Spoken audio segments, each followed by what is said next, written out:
កិច្ចជំរាបសួរបងប្អូនទាំងអស់គ្នាថ្ងៃនេះផងដែរនេះខ្ញុំមកបង្ហាញពីរបៀបធ្វើទឹកសៀងជ្រលក់ប្រហិតនំប៉័ងចាគ្រឿងផ្សំមានដូចជាសៀងផ្អែមសៀងផ្អែមកិនរួចហើយចំនួន2ខាំហើយនឹងមានទឹកម្ទេសចំនួន4ស្លាបព្រាបាយមានស្ករត្នោតចំនួន3ស្លាបព្រាបាយគ្រឿងសាតេដែលគ្រឿងសាតេនេះមានមួយកញ្ចប់ចេង1ស្លាបព្រាកាហ្វេប្រេងឆា1ស្លាបព្រាបាយម្សៅពោតចំនួន1ស្លាបព្រាបាយហើយនឹងទឹកស្អាត1កូនចានចាស់ជាដំបូងយើងត្រូវយកម្សៅពោតលាយជាមួយទឹក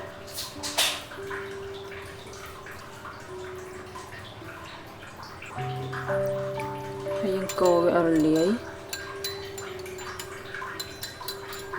បន្ទាប់មកយើងដាក់ប្រេងឆាទៅក្នុងខ្ទះ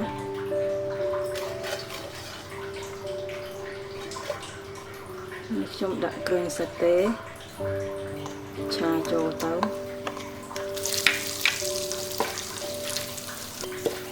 គ្រឿងសាតេឈ្ងុយហើយយើងចាក់ស្ករក្រហមចូល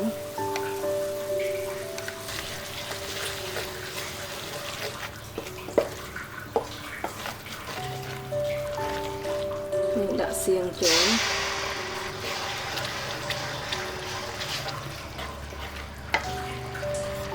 ដាក់ម្សៅស៊ុបទឹកម្ទេស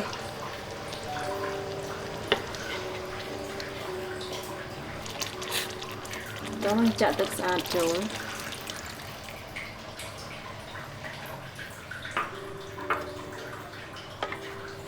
ហើយយើងកូរវាឲ្យវាពុះទៅសិនយើងដាក់ម្សៅពោតចូល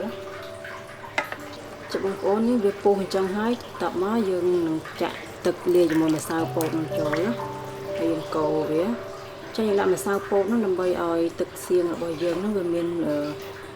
ភាពស្អិតពេលកណាយើងជ្រលក់ជាមួយប្រហិតទៅគឺវាជាប់ល្អតែបើបងប្អូនមិនចង់ដាក់ក៏បានដែរអីទេចូលឥឡូវនេះឲ្យយើងដាក់កូរបានមួយសន្ទុះហើយយើងបិទភ្លើងទៅ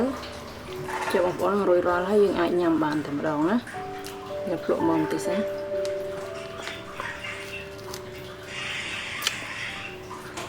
ឆ្ងាញ់មែនទេបងប្អូន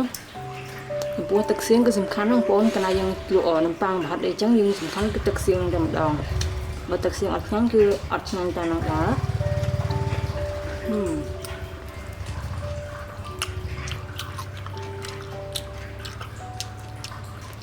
តើខ្ញុំសូមអរគុណបងប្អូនផងដែរដែលតាមដានទស្សនាវីដេអូរបស់ខ្ញុំហើយបងប្អូនកុំភ្លេចចុច Subscribe ផងណាដើម្បីទទួលបាននូវវីដេអូថ្មីៗជាបន្តទៀត